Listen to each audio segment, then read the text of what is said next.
आपल्या दलित पंथाकडून एक मेसेज आम्ही व्हायरल करतोय की पुन्हा एकदा या देशाला मान्य व्ही पी सिंग यांच्यासारख्या पंतप्रधानाची गरज आहे। मान्य व्ही पी सिंग यांची पंतप्रधान पदाची कारकीर्द कशी राहिली होती, त्यांनी त्यांच्या ह्या कारकिर्दीमध्ये जे जे निर्णय घेतले होते त्याचा या समाजावर आणि राजकारणावर काही दूरगामी परिणाम झाले, याच्याबद्दल आपण थोडक्यात आज चर्चा करणार आहोत। तत्पूर्वी सर्वात प्रथम मी या देशाचे माननीय माजी पंतप्रधान मान्य व्ही पी सिंग यांच्या पवित्र स्मृतींना आज विनम्र अभिवादन करतो। जगातील फार बोटावर मोजण्याइतके लीडर्स आहेत किंवा नेते आहेत ज्यांना मी खरोखर मनापासून मानतो।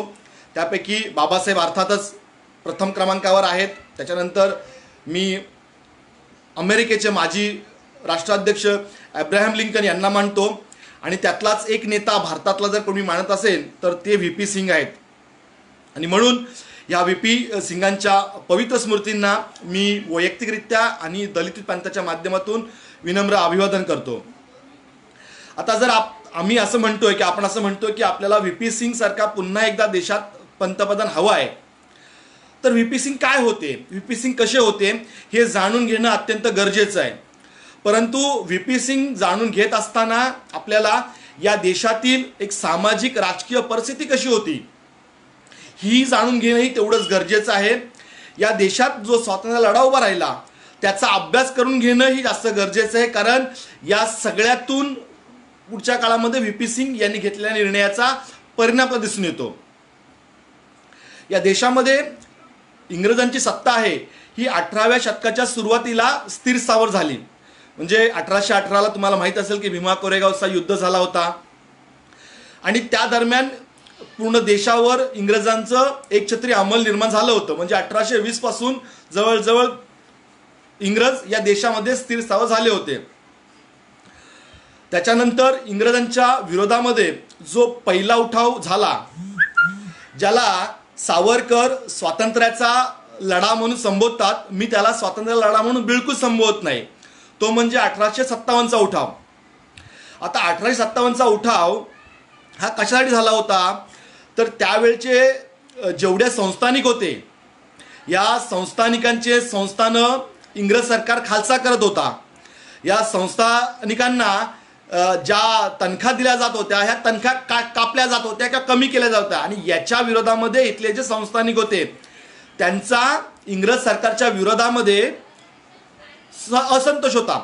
म्हणजे 1857चा जो उठाव झाला होता तो या देशातील लोकांनी इंग्रजांपासून स्वतःला स्वातंत्र्य मिळवून देण्यासाठी केलेला उठाव नव्हता, तर तो उठाव इथले जे संस्थानिक होते त्या संस्थानिकांचे संस्थानं खालसा केली जात होती, त्यांचे तनखे इंग्रज सरकारनं कमी केले होते आणि म्हणून त्याच्या विरोधामध्ये इथल्या संस्थानिकांनी केलेला तो त्याच्या विरोधातला उठाव होता। बरं, त्याच्या उठावामध्ये पण जर तुम्ही बघाल तर ह्या लोकांनी काय चतुरगिरी केली की या उठावाचं नेतृत्व या देशातला शेवटचा मुघल सम्राट बहादूर जाफर याला दिलं होतं आणि शेवटी हे सगळे नंतर पळून गेले, नाना टोपे असतील किंवा बाकीचे असतील, आणि शेवटी बर्मा रंगून येथे त्या शेवटच्या मुघल सम्राटाचा अत्यंत क्रूररित्या त्याचा अंत झाला होता। स्वातंत्र्य दुसऱ्या लढ्याच्या बाबतीत आपल्याला मंगल पांडेबद्दल सांगितलं जातं, तर मंगल पांडे हा इंग्रजांच्या सैन्यामध्ये काम करत होता। आता मंगल पांडे जर इतका देशाभिमानी असेल, देशभक्त असेल, तर त्यांनी इंग्रजांची गुलामी का करावी, त्यांनी इंग्रजांची नोकरी का करावी, तर मंगल पांडेने केलेला उठाव हा होता की त्यावेळेला इंग्रज सरकार जे काडतूस त्यावेळच्या भारतीय सैन्याला देत होते त्या काडतुसांना डुकराचं आणि गायीची चरबी लावली जात होती, अशा प्रकारची अफवा त्या सैन्यामध्ये पसरली होती आणि ते काडतूस आपल्याला तोंडानं काढावी लागतात, त्याची वरची रस्सी काढायला लागते आणि म्हणून आमचा कुठेतरी धर्मभ्रष्ट होतोय आणि त्या धर्माच्या संकल्पनेतून आणि धर्मभ्रष्ट होते म्हणून मंगल पांडेनं या इंग्रजांच्या विरोधामध्ये उठाव केला होता। म्हणजे ज्याला तुम्ही पहिलं स्वातंत्र्याचा उठाव म्हणता तो संस्थानिकांचा उठाव, हा संस्थानिकांचा उठाव देशाच्या स्वातंत्र्यासाठी नसून तो त्यांच्या वैयक्तिक स्वार्थासाठी होता। मंगल पांडेचा उठाव हा त्याचा तथाकथित धर्मभ्रष्ट होत होता, त्या काडतुसांना गायीची आणि डुकराची चरबी लावली जात होती आणि ते काडतुस यांना तोंडाने खोलावं लागत होते, त्यातून त्याचा धर्मभ्रष्ट होत होता आणि म्हणून त्याचा धर्मभ्रष्ट होत होता. तर म्हणून त्यांनी इंग्रजांच्या विरोधामध्ये हा उठाव करायचा प्रयत्न केला होता. जर का तसा प्रकार झाला नसता तर कदाचित मंगल पांडे हा इंग्रजांच्या सेवेमध्ये रुजू राहिला असता. इथे तुम्हाला मला एक गोष्ट आवर्जून सांगावी लागेल की या देशामध्ये जवळजवळ 600-650 वर्ष मुघलांनी मुस्लिम राजवट्यांनी सत्ता केली, परंतु त्याच्या विरोधामध्ये इथल्या कुठल्याही उच्चवर्णी ब्राह्मणांनी ब्र शब्द काढला नाही. त्याचं कारण असं होतं की मुघलांनी असेल किंवा ब्राह्मणी सत्ताधारांनी असेल इथल्या कुठल्याही प्रकारच्या सांस्कृतिक आणि सामाजिक गोष्टीमध्ये हस्तक्षेप केला नाही. त्यांनी इथे कुठल्याही प्रकारची कुठलीही सामाजिक उत्थापन करण्याचा प्रयत्न केला नाही. त्यांनी फक्त त्यांचं राजकीय सत्ता भोगली आणि त्याच्यामध्ये ब्राह्मणी वाटेकरी होते. परंतु इंग्रज जेव्हा या देशामध्ये आले तेव्हा इंग्रज या देशामध्ये एक नवी पाश्चात्य संस्कृती घेऊन येत होते. जी संस्कृती उच्च शिक्षित होती, ती समता मांडणारी होती, ती सर्वांना समान लेखणारी होती. आणि त्याच काळामध्ये या देशामध्ये Bombay university, Calcutta university, Chennai university मोठे विद्यापीठ या देशामध्ये निर्माण होत होते. आणि त्यावेळेला इथल्या ब्राह्मणांना, इथल्या उच्चवर्णांना समजायला लागलं की जर का इथल्या अस्पृश्यांना, जर का इथल्या स्पुरुषांना, जर का इथल्या बॅकवर्ड लोकांना इंग्रजांनी उद्या शिक्षित केलं, त्यांना चांगल्या दर्जाचं शिक्षण दिलं, त्यांना वाचायला लिहायला दिलं, ज्यांना आम्ही आत्तापर्यंत एवढ्या वर्ष शिक्षणापासून वंचित ठेवलं होतं, यांना संपत्ती जमा करण्यापासून वंचित ठेवलं होतं, त्या सगळ्यांना जर का इंग्रज सरकारनं ही संधी दिली तर हे आज ना उद्या आपल्या विरोधामध्ये उठाव करतील. आणि म्हणून 650 वर्ष मुघल किंवा मुस्लिम सत्ताधारी या देशामध्ये सत्ता करत असतानाही त्यांच्या विरोधात कुठल्याही प्रकारे उठाव न करता इंग्रजांना फक्त 50 वर्ष झाली असतील या देशामध्ये स्थिरस्थावर झाल्यानंतर यांच्या पोटामध्ये इंग्रजांच्या विरोधामध्ये एवढा असंतोष निर्माण का झाला. तर इंग्रज या देशामध्ये एक नवी क्रांती घडवू पाहत होते आणि इथे सर्वांना समान अधिकार देत होते. इथे एक नवी ज्ञानाची गंगा इंग्रजांच्या माध्यमातून येत होती आणि हेच मुळात इथल्या सारस्वतांना, इथल्या ब्राह्मणांना नको होतं. आणि म्हणून इंग्रजांच्या विरोधामध्ये या लोकांनी हा एक उठाव निर्माण करायचा प्रयत्न केला होता. बरं, त्याबरोबर तुम्हाला मला सांगावंसं वाटतं की या देशामध्ये 2 आंदोलनं चालत होती. एक आंदोलन होतं ते म्हणजे स्वातंत्र्याचं आंदोलन, ज्याला म्हणू शकतो की इंग्रजांना इथून घालून आपल्या हातामध्ये राज्य घ्यायचं, अर्थात स्वराज्य. आता स्वराज्य माझा जन्मसिद्ध अधिकार आहे असं टिळक म्हणतात, पण माझा म्हणजे नक्की कुणाचा हे तर टिळकांच्या त्याचं विश्लेषण केलं नाहीये. आणि या देशामध्ये दुसरं एक आंदोलन चालू होतं ते म्हणजे इथल्या माणसाच्या मुक्तीचं. आणि टिळकांच्या आंदोलनाला महात्मा ज्योतिबा फुलेंचा पूर्णपणे विरोध होता. महात्मा फुलेंचं म्हणणं होतं की जोपर्यंत या देशामध्ये इंग्रज आहेत तोपर्यंत जेवढं होईल तेवढं तुम्ही तुमचं स्वातंत्र्य मिळवायचा प्रयत्न करा. त्याच्यामुळे या देशामध्ये 2 आंदोलन चालली. एक स्वातंत्र्याचं आंदोलन चाललं होतं आणि दुसरा सामाजिक स्वातंत्र्याचं आंदोलन चाललं होता. एक आंदोलनाचा नेतृत्व टिळक, गांधी, नेहरू करत होते, तर दुसरा एका सामाजिक स्वातंत्र्याचं आंदोलन या देशामध्ये महात्मा फुलेंच्या माध्यमातून, सत्यशोधक चळवळीच्या माध्यमातून चालला होता. तुम्ही पाहिलं असाल की सत्यशोधक समाजाची स्थापना महात्मा फुलेंनी 1875 केली आणि काँग्रेसची स्थापना ही 1885 होतीये. म्हणजे 10 वर्षानंतर काँग्रेसची स्थापना होतीये. ती काँग्रेसची स्थापनाच मुळात महात्मा फुलेंचा जो ब्राह्मणेतर लढा चालला होता, महात्मा फुलेंनी जो सामाजिक समतेचा लढा उभा केला होता, सामाजिक स्वातंत्र्याचा लढा उभा केला होता, त्या लढ्याला संपविण्यासाठीच या देशामध्ये काँग्रेसची निर्मिती झाली होती. आणि याचे जे सबळ पुरावे आपल्याकडे आहेत. बरं, काँग्रेसची स्थापना कुठे झाली होती तर काँग्रेसची स्थापना मुंबईमध्ये झाली. काँग्रेसची स्थापना मुंबईमध्ये होतं. काँग्रेसची स्थापना ही पुण्यामध्येच होणार होती, जिथे महात्मा फुलेंचं कार्यक्षेत्र होतं, जिथे महात्मा फुलेंनी ब्राह्मणेतर चळवळ उभी केली होती, जिथे महात्मा फुले सत्यशोधक समाजाची स्थापना केली होती, ती चळवळ उभी केली होती, त्या पुण्यामध्ये काँग्रेसचं अधिवेशन होणार होतं. परंतु पुण्यामध्ये त्यावेळेला प्लेगची साथ असल्यामुळे तो कार्यक्रम त्यांनी मुंबईमध्ये घेतला होता. आणि तुम्ही पाहिलं असाल की मधल्या काळात महात्मा फुलेंची हंटर कमिशनर समोरची साक्ष असेल, त्याच्यामध्ये महात्मा फुलेंनी ठणकावून सांगितलं होतं की इथल्या जे बहुजन आहेत या बहुजनांना सक्तीचं प्राथमिक शिक्षण इंग्रज सरकारनं दिलं पाहिजे. ही महात्मा फुलेंची हंटर कमिशन समोरची साक्ष ही अत्यंत गाजली होती. परंतु नंतरच्या काळामध्ये थोड्याच 10 वर्षांतर 1891ला महात्मा फुले आपल्याला सोडून गेले. महात्मा फुलेंचं निर्वासन झालं. परंतु महात्मा फुलेंच्या नंतर ज्या प्रकारची ब्राह्मणेतर आणि सत्यशोधक चळवळ चालली पाहिजे होती ती सत्यशोधक आणि ब्राह्मणेतर चळवळ महात्मा फुलेंच्या काळानंतर चालली नाही. ती काही काळ छत्रपती शाहू महाराजांनी चालवली. परंतु शाहू महाराजांनाही अल्पायुष्य लाभलं आणि 1922 आपल्याला शाहू महाराज सोडून गेले. मुळात महात्मा फुले यांनी शाहूराजांनाही असा प्रस्ताव ठेवला होता की तुम्ही काँग्रेस बरोबर या. परंतु शाहू महाराजांनी कधीही हा गांधींचा प्रस्ताव मान्य न करता ते कधी काँग्रेस बरोबर गेले नाहीत. कारण त्यांना माहिती होतं की काँग्रेस ही केवळ इथल्या उच्चवर्णीयांची आहे. म्हणजे आज जर तुम्ही भाजपाला म्हणत असाल की भाजप हा बामन बनियांचा पक्ष आहे तर मी म्हणतो की काँग्रेस हा सुद्धा ही त्यावेळेचा आणि आजही बामन बनियांचाच पक्ष आहे. काँग्रेसची स्थापना एका इंग्रजाने केली. ॲलन ह्यूम यानं काँग्रेसची स्थापना केली. दादाभाई नौरोजीनं काँग्रेसला आर्थिक मदत केली तर महात्मा गांधी या बनियानं काँग्रेस खेडोपाडी पोहोचवली. आणि मग 1920 बाबासाहेबांचा या चळवळीमध्ये सामाजिक चळवळीमध्ये उदय होतो.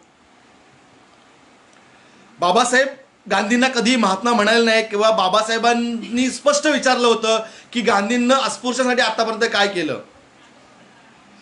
बाबासाहेब गांधींना म्हणतही होते की काँग्रेसचा सदस्य होण्यासाठी खादीचा आग्रह धरण्यापेक्षा गांधींनी काँग्रेस सदस्य होण्यासाठी अस्पृश्य निवारणाचा एखादा कार्यक्रम त्याच्या सदस्यांनी घ्यावा असा आग्रह करायला पाहिजे होता. त्याच्यामुळं मला तुम्हाला सर्वांना सांगायचं आहे की या देशातील अस्पृश्यता निवारणासाठी किंवा इथल्या वंचितांसाठी किंवा इथल्या बहुजन समाजासाठी काँग्रेसनं कधीही कुठल्या प्रकारे काय केलं नाही. उलट महात्मा फुलेंच्या नंतर बाबासाहेब आंबेडकर ज्याप्रमाणे एक हाती एक खांद्यावर काँग्रेसला कुठेही न चुकता बाबासाहेबांनी ज्या प्रकारे त्यावेळेला नेहरू असेल गांधी नंतर असतील किंवा पटेल असतील या सगळ्यांच्या विरोधात लढून बाबासाहेबांनी त्यांची चळवळ प्रामाणिक पुढे चालू ठेवली. आणि म्हणून हा देश स्वतंत्र झाल्यानंतर इथल्या अस्पृश्यांना एक माणूस म्हणून जगायचा अधिकार मिळाला. या काँग्रेसला सुरुवातीच्या काळामध्ये जिना काँग्रेस बरोबर होते. परंतु नंतर जिनानेही काँग्रेसची साथ सोडली. कारण जिनांनाही माहीत होतं की काँग्रेस हा मुसलमानांच्या तोंडालाही पानं पुसू शकतो. पण याच्यामध्ये एक सगळ्यात मोठी दुःखाची गोष्ट आहे. आपण जेव्हा व्ही.पी. सिंगाचा विषय काढतोय यावेळेला महात्मा फुलेंच्या चळवळी जी सत्यशोधक चळवळ होती जी ब्राह्मणेतर चळवळ होती ही चळवळ स्वातंत्र्याच्या लढ्याच्या बरोबर चालली असती तर मग ज्याप्रमाणे बाबासाहेबांनी घटनेमध्ये 340 कलम लिहिलं होतं त्याचा आरक्षण मिळण्यासाठी त्यांना 1990 वाट बघायला लागली नसती. किंवा ज्याप्रमाणे बाबासाहेबांनी अस्पृश्य निवारणाची चळवळ स्वतंत्र चालू ठेवली त्याप्रमाणे महात्मा फुलेंच्या नंतर जर का महात्मा फुलेंची चळवळ ज्याप्रमाणे शाहू महाराजांनी चालू ठेवली होती त्याप्रमाणे शाहू महाराजांच्या नंतरचे जे असतील भास्करराव जाधव असतील किंवा आपले जेदे असतील दिनकरराव जवळकर असतील या सगळ्यांनी जर का काँग्रेसकडे एकदा गेले असते जेदे नंतर काँग्रेसमध्ये गेले होते त्याच्यामुळे जी ब्राह्मणेतर चळवळ चालू होती जेदेंच्या राजकीय पक्षाचा नॉन ब्राह्मणी मुवमेंट हा नावाचा पक्ष होता आणि तो पक्ष मुळात काँग्रेससारख्या ब्राह्मणी पक्षामध्ये विलीन झाला. जवळकरांना जास्त काळ आयुष्य लाभलं नाही. जवळकरांनी तर ते छान पुस्तक लिहिलंय की देशाच्या दुश्मन ते तुम्ही नक्की वाचा. त्याच्यावर जवळकरांनी टिळकांवर जहाल अशी टीका केलेली आहे. त्याच्यानंतर भास्करराव जाधव असतील या सगळ्यांनी किंवा त्याच्यानंतर माधवराव बागुल असतील तुमच्या लोकमतचे पुढारीचे संस्थापक गणपतराव जाधव असतील या सगळ्यांनी जर का ज्याप्रमाणे बहिष्कृत हितकरणी असेल, स्वतंत्र मजदूर पक्ष असेल किंवा नंतर शेड्यूल कास्ट फेडरेशन असेल, या प्रकारे बाबासाहेब स्वतंत्र अस्पृश्यांची चळवळ उभी करून लढत होते. त्याप्रमाणे जर का महात्मा फुलेंच्या सत्यशोधक चळवळीतल्या कार्यकर्त्यांनी स्वतंत्र ब्राह्मणेतर चळवळ किंवा स्वतंत्र बहुजनाची चळवळ जर चालवली असती तर हा देश स्वतंत्र झाल्यानंतर 1952च्या मंत्रिमंडळामध्ये नेहरूंच्या त्यावेळेच्या सगळ्यात जास्त खासदार हे ब्राह्मण निवडून आले होते. परंतु ही चळवळ जर का बाबासाहेब ज्याप्रमाणे चालू होते त्याप्रमाणे चळवळ ही जेदेंनी, जवळकरांनी किंवा मग भास्कर जाधवांनी चालवली असती तर या देशाचा कदाचित पहिला पंतप्रधान ही महाराष्ट्रातून ब्राह्मणेतर चळवळीतले गेला. परंतु ज्या काँग्रेसनं ही महात्मा फुलेंची सत्यशोधक चळवळ, ब्राह्मणेतर चळवळ संपवण्यासाठी काँग्रेसची जी स्थापना केली होती त्याच्यामध्ये ते यशस्वी झाले.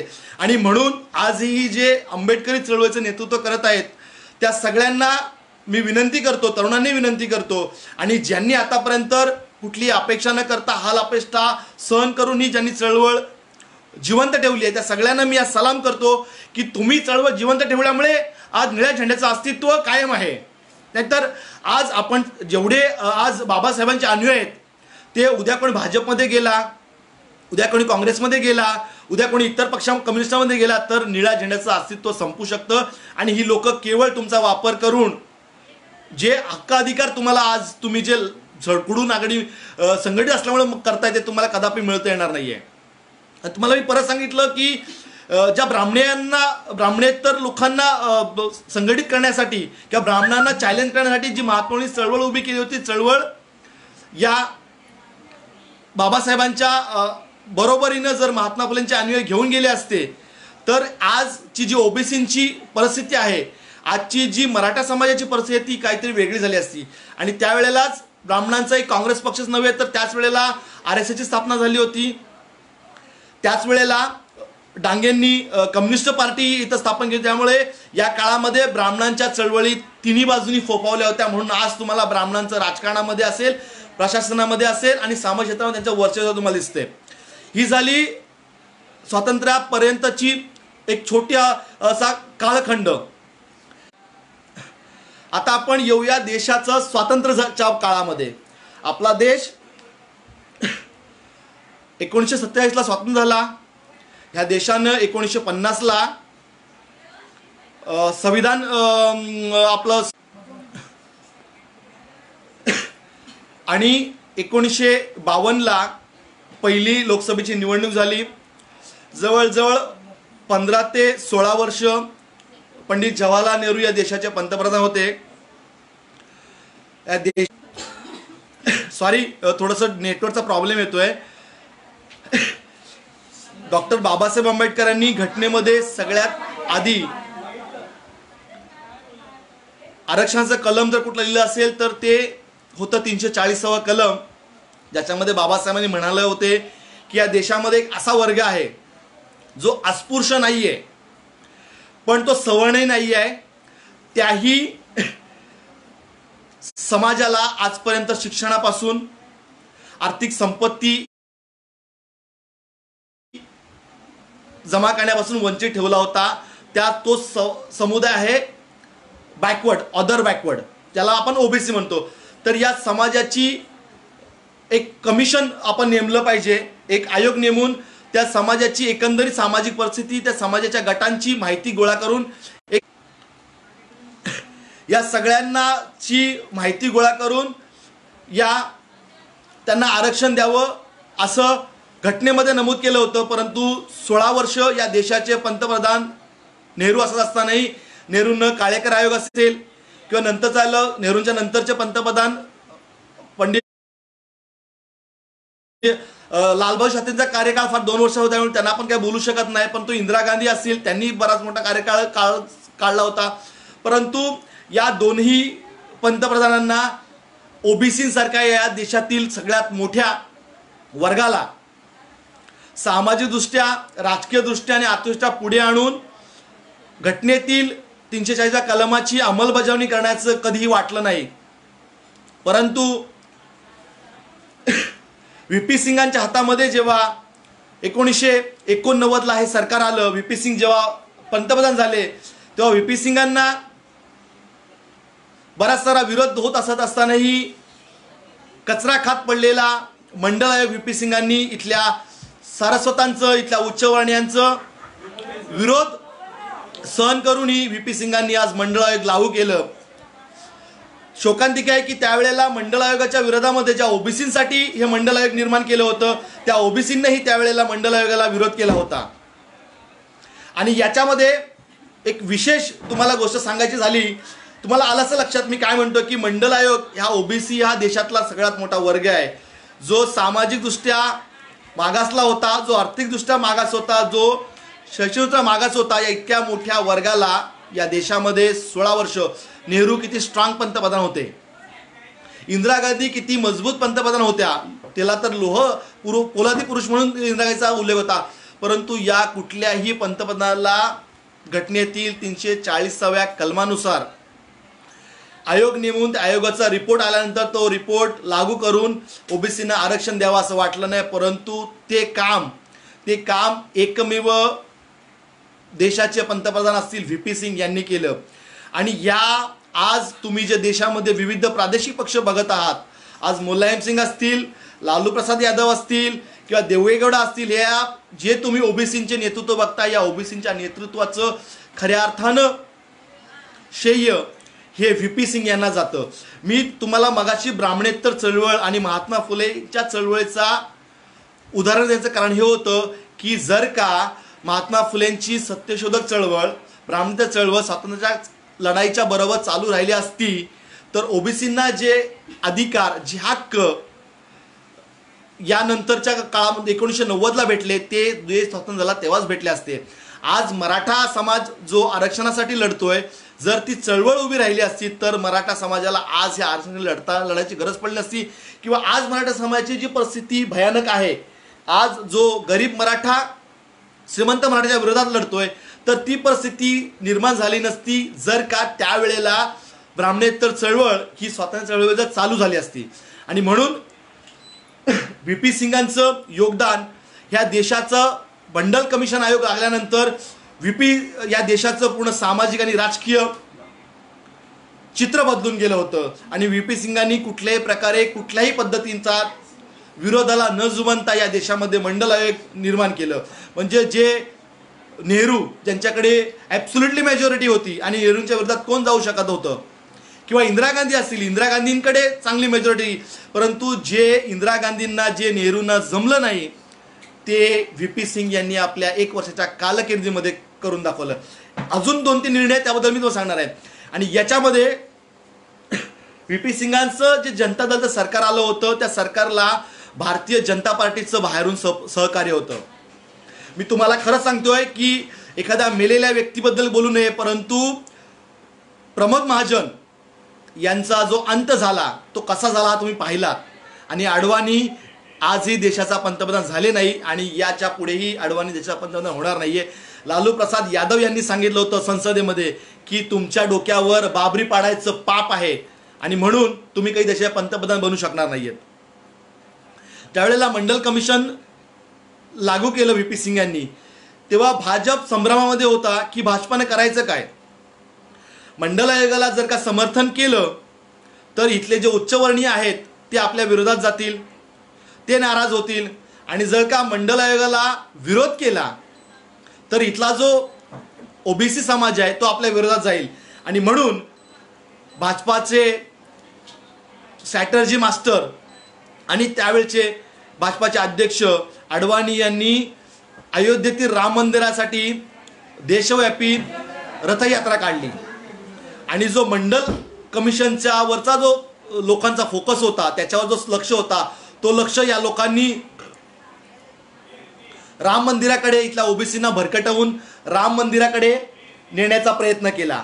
ओबीसींच्या आरक्षणासाठी आज तुम्ही पाहताय की मराठा समाज किती ज्वलंतपणे आज आरक्षणासाठी लढतोय, परंतु त्यांना आजही आरक्षण मिळत नाही आहे.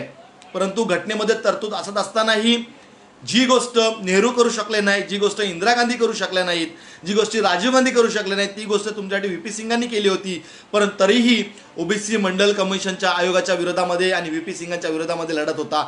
ही या देशातली फार मोठी शोकांतिका आहे. आणि भाजपानं याच्यातील मंडल कमिशनचा वरचा लक्ष ओबीसींचा विच्छेद करण्यासाठी ही रथयात्रा काढली होती. आणि म्हणून ओबीसींना खऱ्या अर्थानं व्ही पी सिंगांची जयंती फार मोठ्या पद्धतीने साजरी केली पाहिजे. आणि दुसरा सगळ्यात मोठा निर्णय असेल, आपण आज ज्या ॲट्रॉसिटीबद्दल बोलतोय, किती लोकांना माहिती आहे मला माहीत नाही, पण अनुसूचित जाती जमाती अत्याचार प्रतिबंध कायदा हा कायदा घटनेमध्ये 62वी अमेंडमेंट करून बदल करून व्ही पी सिंगांनीच निर्माण केला. 1955चा मानवी हक्क अधिकार कायदा होता, परंतु तरीही या देशामध्ये अस्पृश्यांवर म्हणण्यापेक्षा त्यावेळचे दलित असतील किंवा बौद्ध असतील यांच्यावर अतोनात अन्याय अत्याचार होत होते. पेरुमल कमिटीचा रिपोर्टही त्यावेळेस 70च्या दशकामध्ये आला होता. परंतु या समाजावर इतकेही अन्याय अत्याचार होत असतानाही काँग्रेसच्या कुठल्याही पंतप्रधानाला अस्पृश्यांना प्रोटेक्शन करणारा किंवा त्यांना संरक्षण देणारा कुठलाही कायदा करावा असा कुठल्याही काँग्रेसच्या नेत्याला, काँग्रेस पक्षाला किंवा काँग्रेसच्या पंतप्रधानाला वाटला नाही. आणि हा ॲट्रॉसिटी कायदा ही व्ही पी सिंग यांना आणला. आणि म्हणून व्ही पी सिंग यांची जयंती किंवा यांचं स्मरण इथल्या SC आणि ST समाजाने करणं तेवढंच गरजेचं आहे. दुसरी सगळ्यात मोठी गोष्ट म्हणजे डॉक्टर बाबासाहेब आंबेडकर हे देशातील केवळ भारतरत्न नव्हे तर ते विश्वरत्न आहेत. डॉक्टर बाबासाहेब आंबेडकरांना 1990मध्ये भारतरत्न पुरस्कार दिला गेला. तो भारतरत्न पुरस्कार ही व्ही पी सिंग यांच्याच कार्यकाळामध्ये दिला गेला होता. काँग्रेसनं बाबासाहेबांना भारतरत्न दिला नव्हता.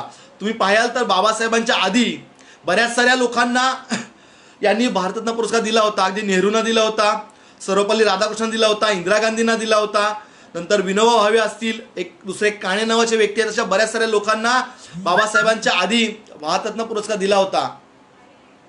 का नेहरूंना वाटलं नाही बाबासाहेबांना भारतरत्न द्यावा म्हणून? बाबासाहेब भारताचे रत्न नव्हते. इंदिरा गांधीने कधी वाटलं नाही की बाबासाहेबांना भारतरत्न द्यावा म्हणून. राजीव गांधीने कधी वाटलं नाही की बाबासाहेबांना भारतरत्न द्यावा म्हणून. परंतु भारतरत्न ही बाबासाहेबांना व्ही पी सिंग यांच्या कार्यकाळातून पंतप्रधानाच्या कार्यकाळात दिला गेला आहे. कदाचित व्ही पी सिंग देशाचे पंतप्रधान झाले नसते तर आजही ओबीसींना आरक्षण मिळालं नसतं. कदाचित देशात व्ही पी सिंग देशाचे पंतप्रधान झाले नसते तर जो ॲट्रॉसिटीचा जो कायदा या देशामध्ये अस्तित्वात आहे, ज्या कायद्यातून बऱ्याच साऱ्या लोकांना संरक्षण मिळतोय आणि कुठेतरी थोड्या प्रमाणात का होईना आजही इथल्या सवर्णांना, जातीयवाद्यांना ॲट्रॉसिटीची भीती वाटते, तो कायदा आला नसता. आणि जर का व्ही पी सिंग देशाचे पंतप्रधान झाले नसते तर कदाचित आजही इथल्या जातीयवादी काँग्रेस सरकारनं किंवा इतर सरकार असतील त्या सरकारने बाबासाहेबांना भारतरत्न आजही दिला नसता. आणि म्हणून आम्ही म्हणतोय की या देशामध्ये खऱ्या अर्थानं सामाजिक न्याय जर सगळ्यांना द्यायचा असेल तर व्ही पी सिंग यांच्यासारखा पुन्हा एकदा देशामध्ये पंतप्रधान होणं अत्यंत गरजेचं आहे. तुम्हाला माहिती असेल की ब्लू स्टार ऑपरेशन जो झाला होता आपल्या अमृतसरच्या गुरुद्वारामध्ये, सुवर्ण मंदिरामध्ये, त्या मंदिरालाही भेट देणारे व्ही पी सिंग हे एकमेव आणि मला असं वाटते पहिले पंतप्रधान असतील. त्याच्यामुळे या देशातील सामाजिक घटकांना न्याय देण्याचं काम व्ही पी सिंग यांना केलं होतं. आणि खऱ्या अर्थानं बाबरी जी वाचवली ती त्या काळी व्ही पी सिंग यांना बाबरी वाचवली. आणि काँग्रेसच्या पंतप्रधान व्ही पी नरसिंहराव यांनी खऱ्या अर्थानं बाबरी पाडली. म्हणजे बाबरी पाडण्यामध्ये जेवढे कारसेवक जबाबदार आहेत तेवढेच काँग्रेसचे PV नरसिंहराव ही तेवढेच जबाबदार आहेत. ज्या वेळेला अडवाणीची रथयात्रा बिहारमध्ये पोहोचली होती तेव्हा लालू प्रसाद यादव यांनी ती रथयात्रा थांबवायचा निर्णय घेतला होता. आणि तेव्हा त्यांनी व्ही पी सिंगांना विचारलं होतं, तेव्हा आपलं सरकार पडणार आहे हे माहीत असतानाही लालूंना त्यांनी अडवाणीची रथयात्रा थांबवायला लावली आणि बाबरी वाचवली. त्याच्यामुळे इथल्या ओबीसींना असेल, इथल्या SC STना असेल, इथल्या मुस्लिम समाजाला असेल आणि इथल्या सवर्णांनाही असेल, हा न्याय देण्याचं काम खऱ्या अर्थानं व्ही पी सिंग यांनी आपल्या कार्यकाळात केला होता.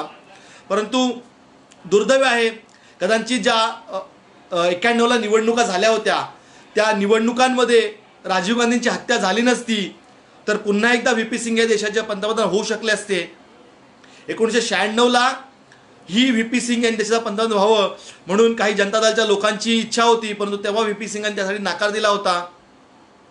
आणि अशा प्रकारच्या व्ही पी सिंग यांना आपण त्यांच्या जयंतीच्या निमित्तानं असेल, त्यांच्या पुण्याच्या निमित्तानं असेल, आठवण त्यांची केली पाहिजे. आणि अशा प्रकारचा एक नेता, त्याचं कार्य जोपर्यंत लोकांच्या पर्यंत येत नाही, जोपर्यंत ते प्रकाशझोतामध्ये येत नाही, तोपर्यंत अशा प्रकारचा नेता कोणी तयार होणार नाही. कारण आज ही सवर्ण समाज आहे, आज ही जातीयवादी आहेत, ते व्ही पी सिंगांना एक प्रकारे एक हिटलर, त्यांचा दुश्मन म्हणून प्रेझेंट करायचा प्रयत्न करतात. त्याच्यामुळे व्ही पी सिंग हे खऱ्या अर्थाने इथल्या बहुजनांचे पहिले कैवारी होते. आजचे जे नरेंद्र मोदी आहेत हे बनावट ओबीसी चे पंतप्रधान आहेत, पण खऱ्या अर्थाने एक राजा. मी व्ही पी सिंगांच्या वैयक्तिक आयुष्यावर तेवढा प्रकाश जो टाकला नाही. व्ही पी सिंगांचा जन्म इलाहाबाद इथे झाला होता. ते मांडा इथल्या रियासतचे राजपूत होते. त्यांना बहादूर गोपाल सिंगे यांनी दत्तक घेतलं होतं. 1968ला व्ही पी सिंग पहिल्यांदा एक तिथल्या उत्तर प्रदेशच्या विधानसभेत निवडून आले होते. नंतर 1973ला ते पहिल्यांदा लोकसभेत निवडून आले. ते इंदिरा गांधींच्या मंत्रिमंडळामध्ये वाणिज्य मंत्री होते. नंतर ते राजीव गांधींच्या कार्यकाळामध्ये ते अर्थमंत्री होते.